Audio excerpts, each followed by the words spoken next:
दोस्तों, आज का वाक्य एक ऐसी लड़की का है जिससे दो भाइयों ने शादी कर ली थी। इसके दो शौहर थे।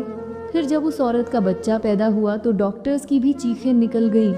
इस हैरत अंगेज वाक़ये को मुकम्मल जानने के लिए वीडियो को पूरा ज़रूर देखें कि आखिर उस औरत ने ऐसी क्या चीज़ को जन्म दिया और दो भाइयों ने उससे क्यों शादी की।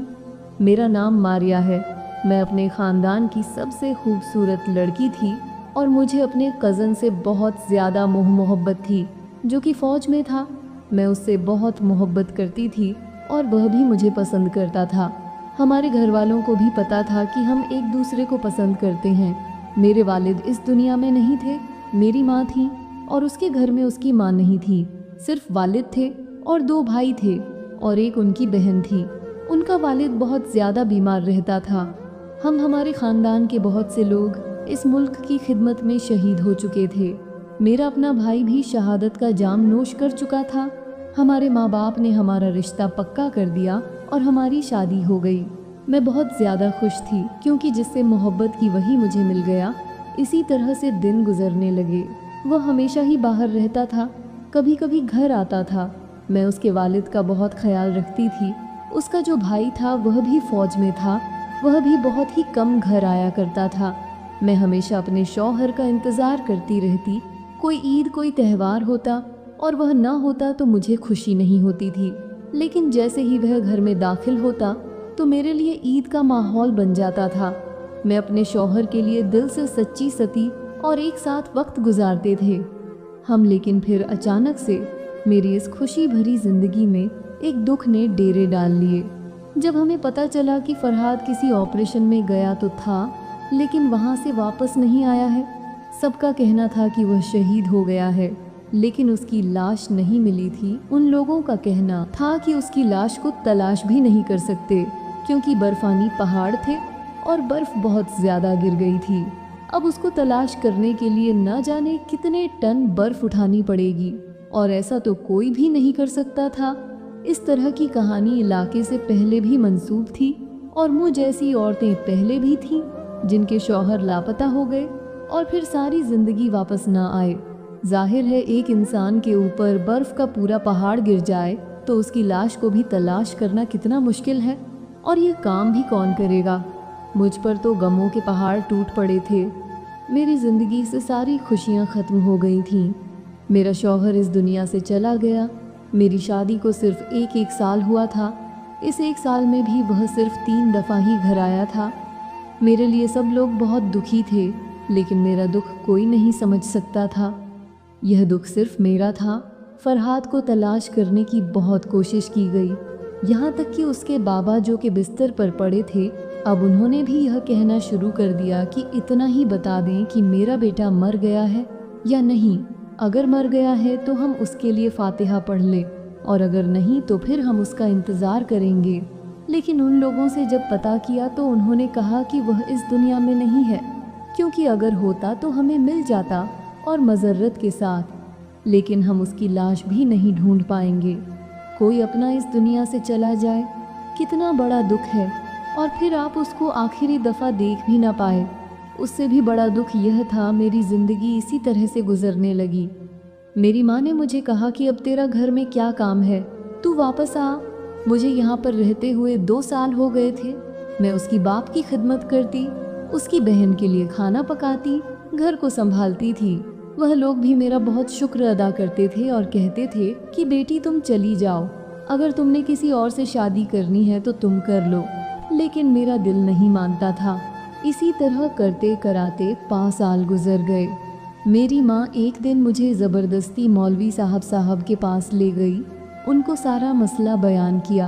उन्होंने कहा कि बेटी, अगर इस तरह का कोई मामला हो कि शौहर की मौत का पक्का पता ना हो तो 4 साल इंतज़ार करने के बाद औरत दूसरा निकाह कर सकती है। मेरी माँ ने कहा कि तू हमारी इकलौती बेटी है, तेरा बाप इस दुनिया में नहीं है। मैंने उससे वादा किया था कि मैं तुझे खुश रखूँगी, तेरी शादी अच्छे घर में कराऊँगा। दी फरहाद से करवाई थी क्योंकि तू उससे मोहब्बत करती थी। मैं चाहती थी कि मेरी बेटी को उसकी मोहब्बत मिल जाए, वह अपनी मोहब्बत से दूर ना रहे लेकिन अब 5 साल से तुझे ऐसी बेवाह की सी जिंदगी गुजारते हुए देखकर मेरे दिल पर क्या गुजर रही है, और तेरे बाप की रूह भी तड़प रही होगी। बस तू दूसरी शादी कर ले, फरहाद अब नहीं आएगा। अरे पागल, 5 साल हो गए हैं, कोई भला 5 साल के लिए भी जाता है। मेरे दिल में भी यह बात अब बैठने लगी थी कि शायद वह इस दुनिया में नहीं है। अगर वह इस दुनिया में होता तो वह ज़रूर आ जाता, लेकिन वह नहीं था। मेरी माँ ने मुझे अपनी जान के वास्ते दिए और मुझे रो रो कर दिखाया और कहा कि मेरी आखिरी ख्वाहिश समझकर यह बात मान ले।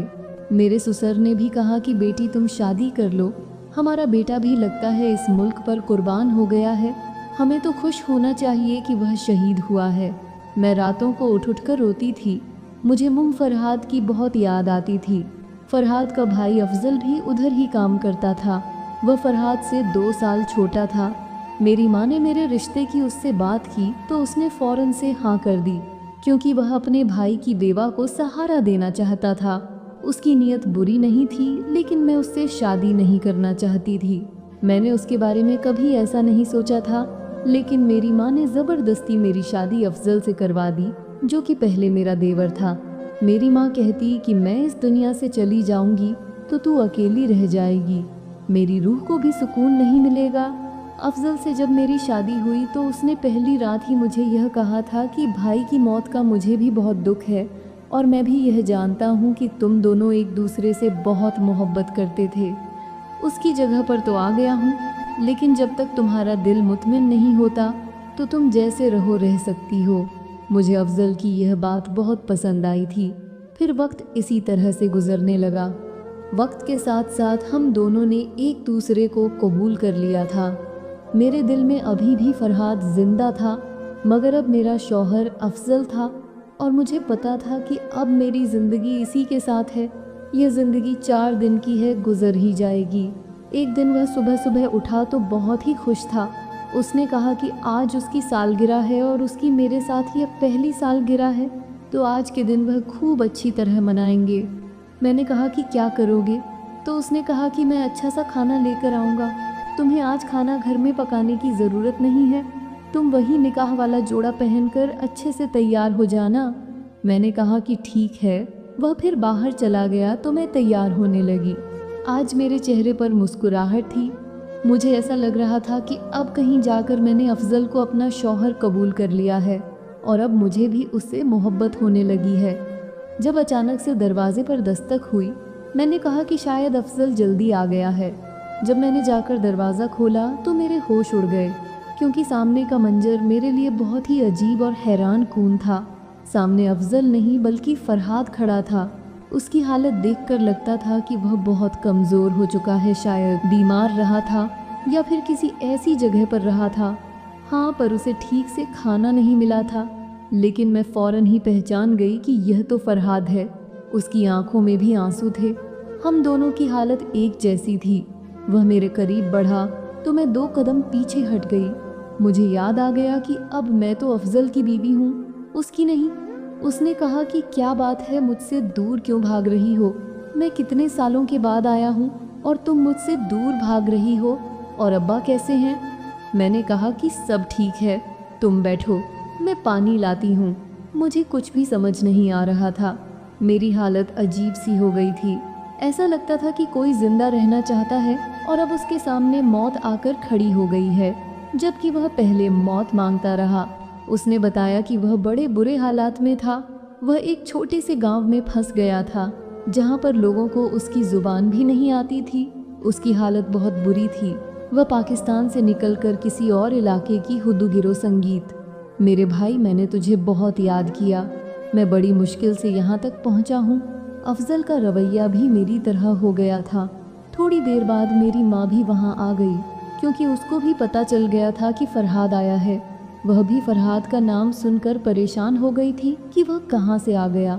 मेरा ससुर भी फरहाद को देखकर बहुत खुश था, लेकिन जब मेरा मामला सामने आया तो फरहाद के कदमों तले से ज़मीन निकल गई। उसने कहा कि यह मेरी बीवी है, मैं इसको अपनी बीवी छोड़कर गया था, मैंने इसको तलाक नहीं दी है, फिर यह किसी और के साथ कैसे शादी कर सकती है? फरहाद ने मेरी तरफ देखा और कहा, यह थी तुम्हारी मोहब्बत। बस इतनी सी मोहब्बत थी, मैं गायब हुआ। तुमने मेरे भाई से निकाह कर लिया, उसके साथ रहने लगी। तुमने मेरे साथ बेवफाई की, अपना मुंह काला किया, मेरी इज्जत का सौदा कर दिया। तुमने मेरे निकाह में होते हुए किसी और के साथ ताल्लुक़ बनाया है। तुमने मेरा भरोसा तोड़ दिया। मेरे साथ यह क्या किया? मैं यह सब कुछ सुन रही थी, मेरी आंखों में आंसू थे। मुझे तो कुछ समझ नहीं आ रहा था कि मैं क्या करूं, पर हाथ चिल्लाकर सबको कह रहा था कि आप सबने यह कैसे होने दिया? ये मेरी बीवी थी, इसको किसी और से कैसे निकाह करने दिया? ये हमेशा मेरी बीवी ही रहेगी। इसके साथ मैंने निकाह किया था, आप सबकी मौजूदगी में किया था। आप लोग गवाह थे, ये मेरी बीवी है। चाहे मैं 10 साल के बाद आऊँ, चाहे 15 साल के बाद आऊँ। तो मेरे ससुर ने कहा कि नहीं बेटा, ऐसा नहीं होता। उसी मुफ्ती को बुलाया गया जिसके पास मैं मसला पूछने के लिए गई थी। उसने कहा कि अगर 4 साल तक मुसलसल शौहर लापता रहे तो औरत दूसरी शादी कर सकती है, इसलिए तुम्हारी बीवी ने कोई गैर शरई काम नहीं किया है। मुफ्ती साहब ने कहा कि यह लड़की मेरे पास मसाला पूछने आई थी और मैंने ही इसको यह मसला बताया था। इसकी माँ इसकी शादी के लिए फिक्रमंद थी। इसने जो भी किया बिल्कुल ठीक किया है। फरहाद ने कहा कि क्या ठीक किया है? मैंने तो इसको तलाक नहीं दी, फिर यह किसी और के साथ शादी कैसे कर सकती है? मुफ्ती साहब ने कहा कि हाँ, एक बात यहाँ पर बहुत अहम है कि अगर शौहर 4 साल के लिए दूर रहे तो बीवी किसी और से शादी कर सकती है, लेकिन जब 4 साल के बाद दूसरा शौहर वापस आ जाए तो बीवी उसी के निकाह में जाएगी, यानी पहले शौहर के साथ रहेगी और उसके दूसरे शौहर के साथ निकाह मंसूब हो जाएगा, यानी कि फ़र्द तुम ही इसके शौहर हो और अफजल अब तुम्हारा इसके साथ कोई निकाह नहीं है। यही शरी मसला है, यही शरीयत का हुक्म है। जब यह बात मुफ्ती साहब ने बताई तो फरहाद के चेहरे पर एक सुकून आ गया, लेकिन अफजल की हालत ख़राब होने लगी।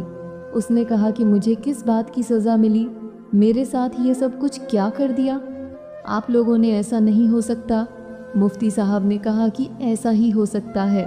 कुछ अजीब सी थी, मुझे कुछ समझ नहीं आ रहा था। फरहाद ने कहा कि क्या हो गया है तुम्हें? तुमने मुफ्ती साहब की बात नहीं सुनी। मैं ही तुम्हारा शौहर हूँ, फिर मुझसे दूर क्यों भाग रही हो? तुम्हें बड़ा शौक था ना फतवे लेने का इस्लाम के ऊपर पर अमल करने का कि 4 साल तक शौहर वापस नहीं आया तो चलो शादी कर लेती हूँ। लेकिन अब इस्लाम के हुक्म का पता चल गया तुम्हें कि अब मैं वापस आ गया हूँ तो मैं ही तुम्हारा शौहर हूँ। अब उस इंसान को अपने दिल से निकाल दो। वह एक सांप है जिसने अपने ही भाई की बीवी के साथ शादी कर ली। कहने को मेरा भाई था, मेरा सब कुछ था, मेरे लिए सबसे बढ़कर था, लेकिन उसने जो किया बहुत गलत किया। जो लोग सबसे ज़्यादा करीब होते हैं हम साथ वही धोखा करते हैं। अब मैं फरहाद के साथ रहने लगी। उसका रवैया मेरे साथ कुछ अजीब था। वह बहुत ज़्यादा चिड़चिड़ा हो गया था क्योंकि वह इतने मुँह मुश्किल हालात काट कर आया था, इसलिए मैं समझ सकती थी। लेकिन आहिस्ता आहिस्ता वह ठीक होने लगा। उसके दिल में मेरी मोहब्बत जागने लगी। उधर अफजल बार बार मुझसे मिलने की कोशिश करता था, मुझे फ़ोन करता था, लेकिन फरहाद ने मेरा फ़ोन ही तोड़ दिया। मैं उससे कोई राब्ता नहीं करना चाहती थी क्योंकि मुफ्ती साहब की बात के मुताबिक अब फरहाद ही मेरा शौहर था। मैं सारी सारी रात रोती थी, ये सोचती कि मेरी ज़िंदगी को तो अजाब बना दिया गया है। ये सब कुछ मेरी माँ ने किया था। मैं किसी से शादी नहीं करना चाहती थी, मुझे मेरे हाल पर छोड़ देती। अब मैं क्या कर सकती थी? मैं फरहाद के साथ 3 महीने रही थी जब एक दिन अफजल हमारे घर आ गया और उसने कहा मुझे मेरी बीवी वापस करो। उसकी हालत अजीब सी थी, वह बहुत दुखी लग रहा था। जिसने अपने आप को ख़त्म करने की कोशिश भी की थी उसने ठीक से खाना पना भी छोड़ दिया था। मेरे बगैर अब वह नहीं रह सकता था। उसने खुद मुझसे कहा था कि मुझे तुम्हारी आदत हो गई है, मैं तो बाहर ही नहीं आई। मुझे फरहाद ने कहा कि कोई ज़रूरत नहीं है बाहर आने की। बाहर झगड़ा होने लगा, लड़ाई होने लगी। फिर से मुफ्ती साहब को बुलाया गया। उन्होंने अफजल को समझाया कि अब तुम इनके साथ आना जाना भी नहीं रख सकते हो और तुम्हारा यहाँ पर कोई काम नहीं है, तुम यहाँ से चले जाओ। लेकिन वह मानने को तैयार नहीं था। वह लोग बुरी तरह से लड़ रहे थे। जब अचानक से मेरी तबीयत खराब हो गई, जब मुझे डॉक्टर के पास ले जाया गया तो डॉक्टर ने कहा कि मैं माँ बनने वाली हूँ। मेरे लिए यह बात भी बहुत बड़ी मुसीबत से कम नहीं थी, जबकि माँ बनना हर औरत का ख्वाब हो है, क्योंकि इस बच्चे का बाप कौन था ये मुझे नहीं पता था। मैं अफजल के साथ रह रही थी, हमारी ज़िंदगी अच्छी गुजर रही थी और 2-2.5 महीने से मैं फरहाद के साथ रहने लगी थी। डॉक्टर के मुताबिक मेरा हमल भी इतना ही था, 2.25 महीने बताए जा रहे थे। इसका मतलब कि इस बच्चे का बाप कौन था या अभी तक किसी को भी नहीं पता था, और यह तभी पता चल सकता था जब यह बच्चा इस दुनिया में आता। अफजल और फरहाद में फिर से लड़ाई होने लगी। अफजल कहने लगा कि इसके पेट में मेरा बच्चा है और अगर तुमने अपनी बीवी को रखना है तो रखो, लेकिन मैं बच्चे को ले लूँगा। मेरे शौहर यानी फरहाद ने कहा कि बच्चा भी मेरा है और बीवी भी मेरी है, तुझे कुछ नहीं मिलेगा। अगर तूने मेरे घर में कदम रखा या मेरी बीवी का नाम भी लिया तो मैं तुझे जान से मार दूंगा। लेकिन अफजल बार बार मेरा नाम लेने लगा। उन दोनों की लड़ाई शिद्दत से बढ़ गई। दोनों हाथापाई पर उतर आए। मैं चिल्ला चिल्ला कर रोने लगी थी। मुझे ऐसा लगता था जैसे यह सब कुछ मेरी वजह से हुआ है। मुझे मेरे ससुर ने भी ताने देने शुरू कर दिए, मेरी नन ने भी, कि तुम्हारी वजह से 2 भाई आपस में लड़ रहे हैं। यह तो एक दूसरे की जान थे, एक दूसरे को ज़रा सा भी दुख नहीं पहुंचा सकते थे, और आज कैसे एक दूसरे के लिए दुश्मनों से भी बढ़कर हो गए हैं, सिर्फ तुम्हारी वजह से। डॉक्टर ने कहा था कि जब तक बच्चा इस दुनिया में नहीं आता तब तक हम नहीं बता सकते कि इसका बाप कौन है। अफजल ने पहले ही कह दिया था कि बच्चा मेरा है, और जैसे ही बच्चा इस दुनिया में आएगा मैं उसे लेकर चला जाऊंगा। उसने कहा था कि अब मुझे तुम्हारी भी कोई परवाह नहीं है, बच्चा तुम्हारे बगैर रह लेगा, मैं उसे माँ और बाप दोनों का प्यार दे दूंगा। मैं परेशान थी कि कहीं यह सचमुच मेरे बच्चे को ना ले जाए, और उधर फरहाद ने एक अजीब सी बात कर दी। उसने कहा कि अगर यह बच्चा अफजल का है तो फिर हम यह बच्चा उसको दे देंगे। तो दोनों सूरतों में ही मुझे मेरे बच्चे से दूर करने की साजिशें हो रही थीं। अगर मेरी गोद में यह बच्चा ना होता तो मैं अभी तक खुदकुशी कर लेती। मेरे दिल पर क्या गुजर रही थी ये सिर्फ मैं ही जानती थी।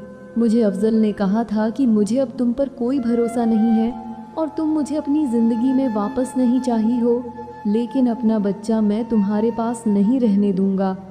यह बात तुम याद रखना। मुझे समझ नहीं आ रही थी कि मैं क्या करूं। मेरे पेट में मेरा बच्चा था और मैं अब एक माँ बन चुकी थी। मैं उन दोनों की बीवी बनकर नहीं बल्कि इस बच्चे की माँ बनकर सोच रही थी। आखिर वो वक्त भी आ गया जब इस बच्चे ने पैदा होना था, और उसी टाइम टेस्ट करके यह पता भी लगा सकते थे कि इसका बाप कौन है। लेकिन जब मेरे डिलीवरी का वक्त आया तो मेरी तबीयत बहुत ज़्यादा ख़राब हो गई। डॉक्टर्स ने कहा कि कुछ गड़बड़ लग रही, हमें ऑपरेशन करना पड़ेगा।